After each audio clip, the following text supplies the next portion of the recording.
నువ్వు కన్న కలలే నిజమవుతాయి చూడు, అందుకే ఉన్నాడు ఈ నాన్నే తోడు.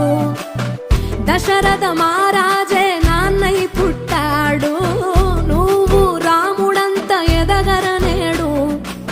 చరితలు ఎన్నడు చూడని మమతల గూడే వీధిరో, సంపద అంటే ఏదో కాదురో, ఇంతకు మించి అది